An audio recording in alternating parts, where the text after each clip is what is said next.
Hi, I'm Officer Chris Gifford. I'm a Juneau police officer. I was raised in Juneau, grew up here in the Valley, JD High graduate, and I'm proud now to be a patrol officer in the city of Juneau. And I was asleep on the morning of September 11th, 2001, because I'd worked the night shift the night before. But I got a telephone call that told me what had happened, and I didn't believe it, because I didn't believe all that could happen. But then I listened, and I noticed that it was very quiet outside. The usual roar of traffic up and down Loop Road wasn't there, and the airplanes weren't flying, and it was very odd. And that's when I started to believe it. And then I did what probably most first responders here in town did. The first thing I did was I called Sergeant John Bolches, who's now retired, and asked him what I could do. Could I come to work? Could I do something? And unfortunately, there was nothing to do, so I was stuck with an odd feeling of not being able to help out. And I think I understand now why 3 of our officers at Juneau Police Department, Nankervis, Kamoli, and Horn, were able to go down to New York. I understand the feeling of needing to help that they did, and I believe probably all of us felt that way as well.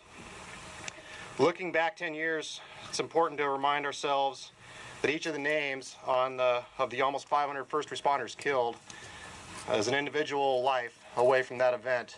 It's easy to go through there today and look through and scroll down and just names and names and names, but each one of those represents an individual, a family, friends, and passions outside of law enforcement or outside of firefighting that are gone.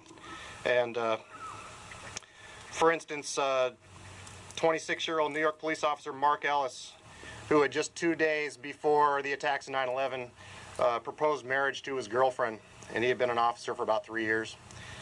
Or 37-year-old New York Port Authority officer Antonio Jose Rodriguez, who before becoming a police officer was educated as an aeronautical engineer, and he left his wife and 2 children behind.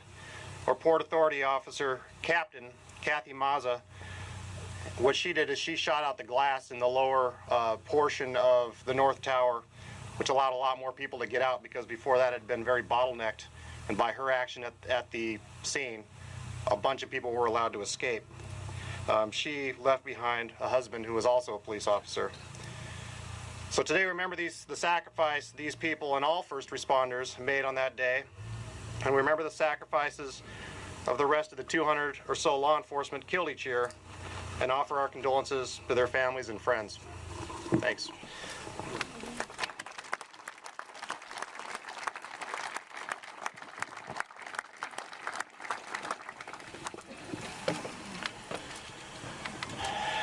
Good morning, fellow citizens of Juneau and patriots of the United States of America.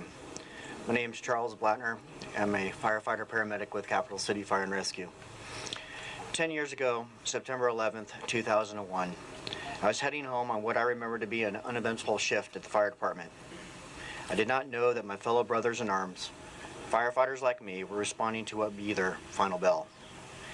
It has been said that you don't pay a firefighter what he does, for what he is rather for what he is willing to do. The selfless act of kindness to protect, to defend, to care with dignity, pride, and honor.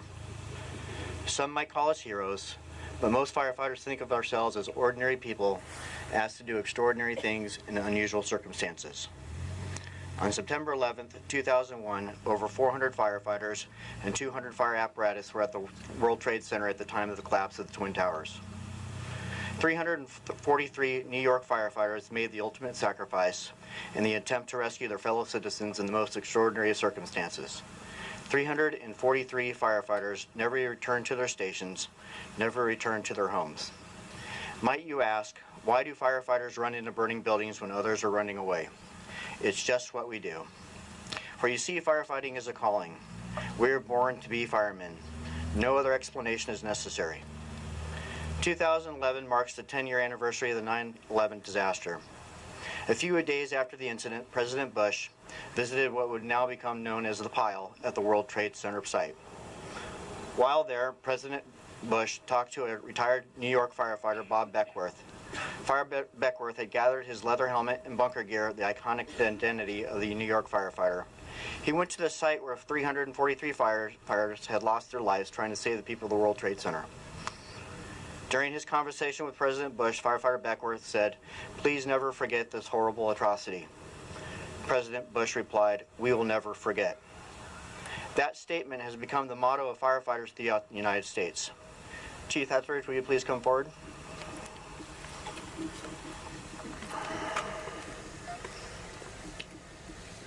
Chief Etheridge, I am honored to present to Capital City Fire and Rescue the Phoenix Technology 9/11 commemorative helmet.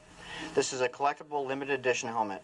Only 343 helmets will be made in the honor of the 343 firefighters of New York City. In the fire service, there are a few significant events that we take with pride and honor. First in and last out is among them. To be the first engine company to put water in the fire, to secure thy neighbor's property, to be the last one safely out. This helmet is numbered 343 of 343. It is the last one out. It's an honor to be in its presence. As you can see, the shield is engraved with the gold 343 to remember the brethren in the fire service who gave their lives to protect the many more that saved from that horrible fate. Never forget is embossed on the back of the brim of the helmet. These two words alone speak to the memories of all the innocent lives taken from us on that fateful day. At the base of the brim, the twin towers arise from the bracing wings of the resurrecting phoenix.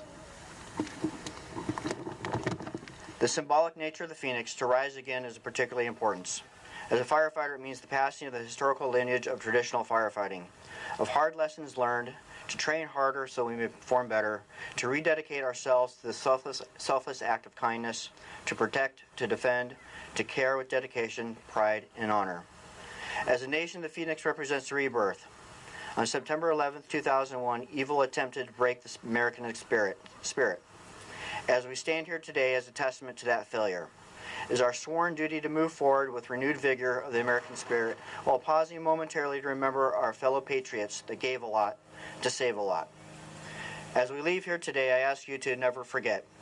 Never forget that nearly 3,000 lives were lost, among them 343 firefighters of the New York Fire Department, 60 officers from the New York Police Department and Port Authority, 8 private emergency medical technicians and paramedics, and another 180 people at the Pentagon in Washington, D.C.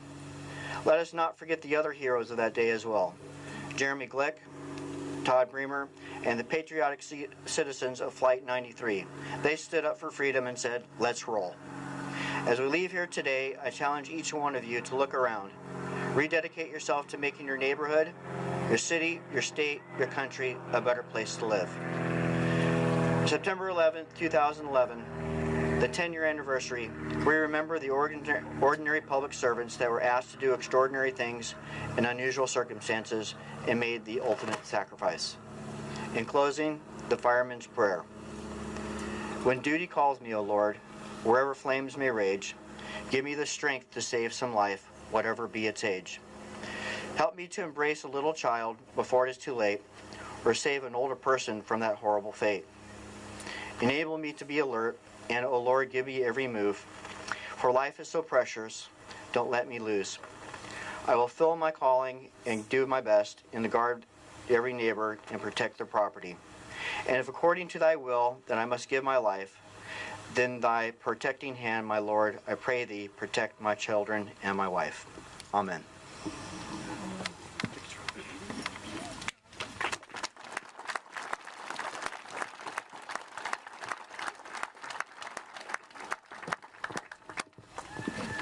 Good morning.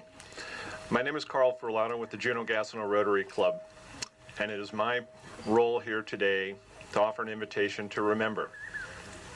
I thought long and hard about what I would ask you try to remember. I thought I might discuss some of the things, the amazing cooperation that was in the rescue and recovery teams that I saw while I was at the pile. I thought about talking about the events that happened over Shanksville. But instead, I thought I'd talk to you about an individual, a firefighter named Vinnie Giamona.